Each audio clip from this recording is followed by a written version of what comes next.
प्रधानमंत्री स्वनिधि योजना है, उसको लेकर के लोगों के मन में ढेर सारे सवाल है। तो आज हम लोग डिस्कस करेंगे आपके वो सारे सवालों के जवाब। तो आइए स्टार्ट करते हैं। सबसे पहला सवाल कि इसमें कितना ब्याज लगता है। तो दोस्तों, अगर आप ये लोन बैंक से लोगे तो आपको करीबन 9% के आसपास रेट ऑफ इंटरेस्ट लगेगा, चाहे कोई भी बैंक हो, प्राइवेट बैंक हो या पब्लिक सेक्टर की बैंक हो। लेकिन अगर आप ये लोन दोस्तों एनबीएफसी में से, यानी कि नॉन बैंकिंग फाइनेंशियल कंपनीज में से लोगे तो आपको 10 से लेकर के 14% तक आपको इसमें ब्याज लग सकता है। दूसरा सवाल, इसमें कितनी सब्सिडी मिलती है। तो दोस्तों, हम आपको बताना चाहते हैं कि ये लोन के अंतर्गत आपको 7% तक सब्सिडी मिलती है। यानी कि अगर आपको लोन 9% पे मिलता है तो यहाँ पर आपको करीबन 7% तक सब्सिडी मिलेगी। यानी कि आपको नेट टू नेट केवल 2% के रेट ऑफ इंटरेस्ट पे आपको ये लोन मिलेगा। तीसरा सवाल, मैं अगर रेगुलर अपनी किस्त भरूंगा तो इससे मुझे क्या फायदा होगा। तो ये बहुत ही इंपॉर्टेंट सवाल है। यहाँ पर गवर्नमेंट चाहती है कि आप जो लोन लेके अपनी किस्त जो है वो आप रेगुलर भरो, तो इससे आपको बहुत ज्यादा फायदा होगा।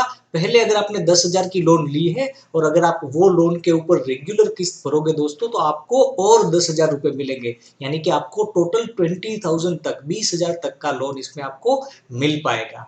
चौथा सवाल, ये लोन कितने साल के लिए मिलती है। दोस्तों, ये लोन 1 साल के लिए दी जाती है। यानी कि आपको 12 महीनों के भीतर ये लोन का भुगतान करना होता है। आपकी 12 किस्तें आएगी। पांचवा सवाल, क्या इसमें मोरेटोरियम मिलता है।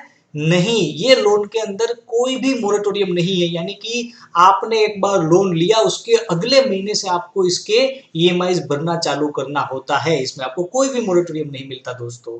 छठा सवाल, क्या इसके साथ कोई कार्ड मिलता है। जी हाँ दोस्तों, इसके साथ रुपे कार्ड दिया जाता है। रुपे कार्ड को आप जब ये लोन के लिए अप्लाई करते हो उस टाइम पे आपको एक सेविंग्स अकाउंट की डिटेल इसमें आपको भरनी होती है। और जो सेविंग्स अकाउंट दोस्तों आप ये लोन में आप अपना सबमिट कराओगे, उसी सेविंग्स अकाउंट के साथ ये रुपे कार्ड जो होगा उसको गवर्नमेंट लिंक कर देगी। तो इसके साथ आपको रुपे कार्ड मिलेगा, जिसके जरिए आप डिजिटल ट्रांजेक्शन भी कर पाओगे और इसके अलावा आप इसमें से पैसों को विड्रॉ भी कर पाओगे।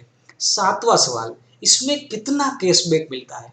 दोस्तों, ये योजना का मकसद यही है कि लोग डिजिटल ट्रांजेक्शन को अच्छे से समझे और डिजिटली ट्रांजेक्ट करें। और इसके लिए इसमें आपको कैशबैक मिलता है अगर आप इसमें डिजिटल ट्रांजेक्शन करते हो तो इसमें कितना कैशबैक आपको मिलता है।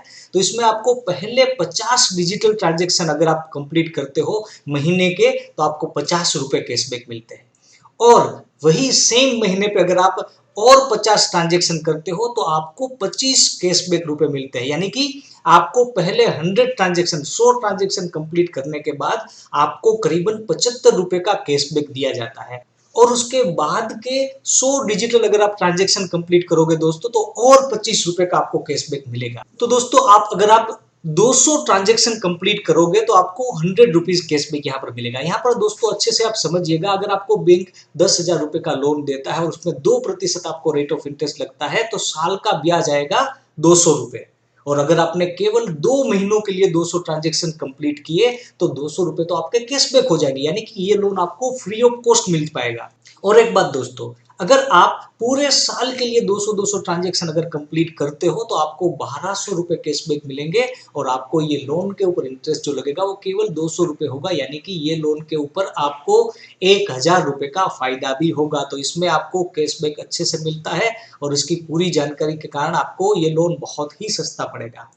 आठवां सवाल, इसमें कितनी प्रोसेसिंग फीस देनी पड़ेगी। तो दोस्तों, ये लोन के ऊपर नील प्रोसेसिंग फी है। यानी कि आपको कुछ भी प्रोसेसिंग फीस नहीं देनी होती। आपको बैंक को 1 भी रुपया नहीं देना होता। इसमें पूरी टोटल 0 प्रोसेसिंग फीस होती है। नौवां सवाल, ये लोन में प्री पेमेंट चार्जेस क्या लगेगा। इसका मतलब ये है कि अगर आपको ये लोन को बीच पे कंप्लीट करना है तो उसमें कोई क्या चार्जेस लगेगा। तो मैं आपको यहाँ पर बताना चाहता हूँ दोस्तों कि ये लोन में बिल्कुल भी कोई प्री पेमेंट चार्जेस नहीं है। यानी कि आपको कोई भी प्री पेमेंट चार्जेस नहीं लगेगा। 10वां सवाल, इसके लिए मुझे कोई सिक्योरिटीज देनी पड़ेगी।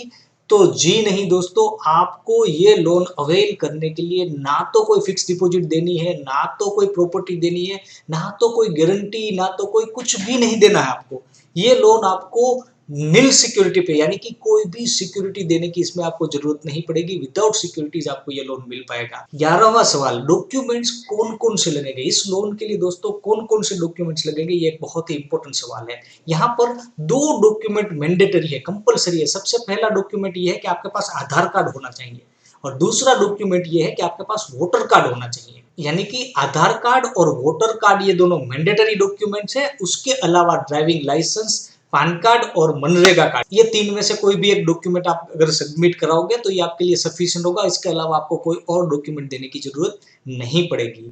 12वां सवाल, लोन मिलने में कितना टाइम लगेगा दोस्तों, ये सवाल लोग बार बार पूछते हैं। ये मैंने लोन तो अप्लाई कर दिया है, लेकिन ये लोन मुझे मिलने में कितना टाइम लगेगा। तो दोस्तों पीएम स्वनिधि योजना की जो ऑफिशियल वेबसाइट है उसकी अगर हम लोग माने तो ये लोन मिलने में आपको 30 दिन से भी कम टाइम लगेगा, यानी कि 1 महीने के भीतर आपको ये लोन आसानी से मिल पाएगा।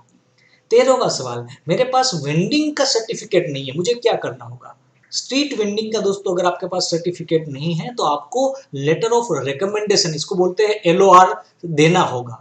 और एलओआर कैसे निकलवाते हैं, उसके लिए किस तरीके से अप्लाई करते हैं, उसके लिए दोस्तों हमने ऑलरेडी वीडियो बना के रखा है जिसकी लिंक ऊपर फ्लैश की जा रही है। वो वीडियो को आप अच्छे से पूरा देखोगे तो आपको पूरी डिटेल पता चल जाएगी, और आपको ये पता चल जाएगा कि वेंडिंग सर्टिफिकेट ना होने के बावजूद भी आप इस लोन के लिए अप्लाई कर सकते हो। अगला सवाल, इस योजना से जुड़ी कोई फरियाद है तो किसका कॉन्टेक्ट करें। तो दोस्तों ये वीडियो के डिस्क्रिप्शन में हमने पूरा एड्रेस, ईमेल आईडी और कॉन्टेक्ट नंबर दिए हैं, और यहाँ पर भी इसकी डिटेल आपको यहाँ पर मिल रही है। आप वहाँ पर कॉन्टेक्ट कर सकते हैं, और आपको इस योजना से जुड़ी कोई भी फरियाद है, कोई भी आपसे कुछ पैसे मांग रहा है या कुछ भी आपको तकलीफ हो रही है, तो आप ये नंबर पे डायरेक्ट कॉन्टेक्ट कर सकते हो। यहाँ पर आप मेल भी कर सकते हो। और 15वां और बहुत ही इंपॉर्टेंट सवाल, ये योजना कब तक चालू रहेगी। तो दोस्तों ये योजना 31 मार्च 2022 तक लागू रहेगी। तो दोस्तों आज के वीडियो में इतना ही। चैनल को सब्सक्राइब करके बेल आइकन को क्लिक करना ना भूलिएगा। जल्द ही मिलते हैं।